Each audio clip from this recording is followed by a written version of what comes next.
Celebrity presidents. Oh my God, I got so much to say. I read an article in GQ magazine about The Rock. Dwayne Johnson is contemplating running for president.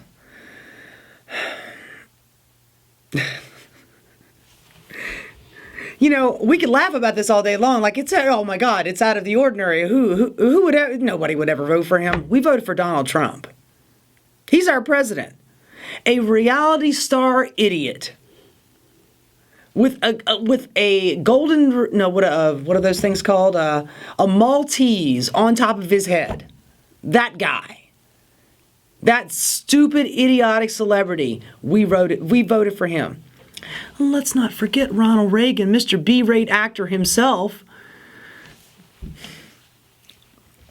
I read through the article in GQ magazine, and he did not give any real policy point. He says, you know, I would talk to the other side of the aisle and try to bring him into the fold. That's like Hillary Clinton saying, I believe we're stronger together and break down the barriers. And Tom Perez for saying, when we run with hope on the ballot. It's bullshit. It's platitudes. It's cliche. Not too long ago, I heard somebody floating the idea about Oprah Winfrey. Oh, she'd win.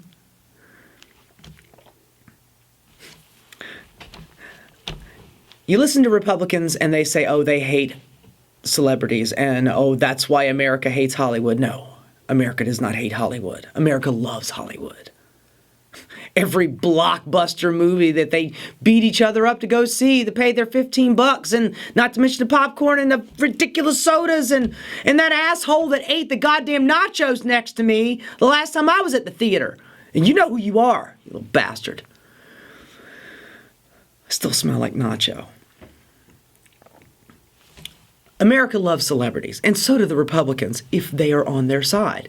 You know, they'd be, here's Scott Baio and Anthony Sabato Jr. They don't care as long as they're on their side. Oh my God, Clint Eastwood showed up and talked to a chair, and it was fantastic. We love Clint Eastwood. But let one celebrity say something against you, and then it's, oh, we hate Hollywood. We are always talking about finding the best leaders to lead us. But we continue to gravitate towards people like Donald Trump. And now that the Democrats see that Donald Trump won, it's like, well, now we can have our celebrity. You know, like Zuckerberg, the Facebook guy who's going around the country milking cows and standing out in the farm and basically just jerking off. Saying, oh, I see America for what it is. Nobody is going to convince me that this... I'm going to sit here and bash on him, okay? I'm sure that half of you have probably already seen that movie. What was the name of the movie that he did? The one about him? The one about him. Mm-hmm. We've all seen that movie. We all know Jesse Eisenberg, I believe, played him. And we see how much of a jerk the guy is, okay?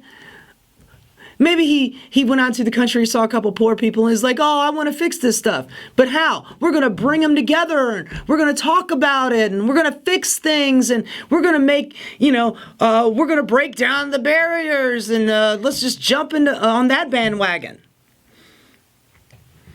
We want people who actually know policy, okay? That's why Bernie Sanders did so well. That's why he started off with 0 and went to 47% of the Democratic vote. He won 22 states because all he talked about was policy. He wore rumpled suits. You know, he couldn't comb his hair. He speaks with a thick accent. He's not a very attractive man, and he's 1,000 years old. But yet he kept hammering again and again his policy points. And we listened. And we liked it.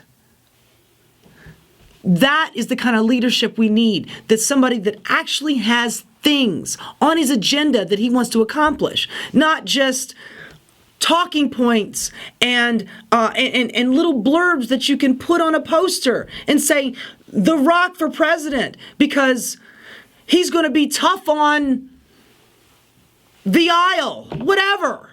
It's bullshit. Fast and Furious 8. Fast and Furious 8. Fast and Furious 27.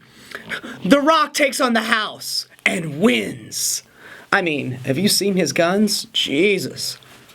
Guy's ginormous. Look, I like The Rock. He is a charismatic SOB. You know, that guy could charm the pants off of anybody. I mean, I've heard people talk about him and say, you know, I talked to him for 5 minutes and it already felt like we were best friends because he was genuinely asking me how I felt about certain things. And, you know, he was looking me in the eye. Yes, I have no doubt that he has that X factor. Obviously, he's one of the most highly paid actors right now. I think I heard him in that article. He's just in 2016 he made $60 million. I mean, the guy, he's charming as hell. I remember seeing him in one of his first movies. Oh God, I'm trying to remember the name of it. At the beginning of it, he walks into a club and he fights with a whole bunch of football players. He doesn't want to, but he ends up in a fight with like 5 football players and kicks their ass. But on the way in the door, he bumps into Arnold Schwarzenegger walking out. It was like, I'm kind of passing the torch off to you. You're now going to be the new, you know, Hollywood superhero. Well, it's true. You know, he's a great guy. He's sweet. He's good looking. He's charming. He's got all the things that you need, you know, to get ahead in this world. But he has no policy. He does not know anything about politics. Look, if he wanted to run for a local seat, you know, in his district, if he wanted to do something locally, I would totally be down for it. You know, just so he can get his feet wet to see what it's like to actually be in politics. But just to jump on the ticket for president, you know, I'm moving to the front of the line. That's not how it works. Now, when I talk about politicians that actually talk substance and policy, I'm talking about Bernie Sanders, of course, to some extent, Elizabeth Warren, and there are a few senators out there, a few congressmen out there who are really representing their base. It's a very few. And one of them is this guy named Ro Khanna, a California congressman. And I like him. I like him a lot. He's part of this group called Justice Democrats. And if you go to their website, justicedemocrats.com, they are recruiting people to run against incumbent Democrats. Those Joe Manchins and Heidi Heitkamps, those ones that basically make all of their decisions according to who their biggest donors are. And you go to the website,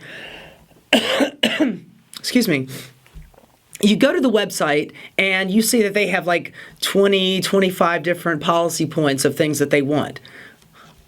Now, there's only one that is a mandatory. Everything else is not mandatory, but there's one that's mandatory. You cannot take PAC money, political action group money. You cannot take this. That is because when big money donors funnel money through their PACs into the coffers of certain politicians, those people are beholden to those big PACs. They make decisions according to what the big donors want. He is not. I believe that the maximum that you can donate to a politician is $2,700, and that is the maximum that he will take. Same thing, it's the maximum he will take. These are the kind of people that you know are not corrupt. You know that are making decisions according to their own constituents, not to the people who buy them off to make decisions solely for them. One thing, this one gets me a lot. The the establishment Democrats get really upset and they call it a purity test. It's like, you can't give us a purity test. Okay, you know what? I don't really care what your beliefs are as a politician. If you are representing your constituents, the people in your region, in your base, in your congressional district, that's fine. If you're anti-abortion and you're representing your group of people, that's fine. But if you accept PAC money, you are not fine in my book. You were bought and you were paid for. And that's not just Republicans, it's Democrats too. Now, this guy, Ro Khanna, this congressman, he is running on this particular topic. He does not accept corporate money.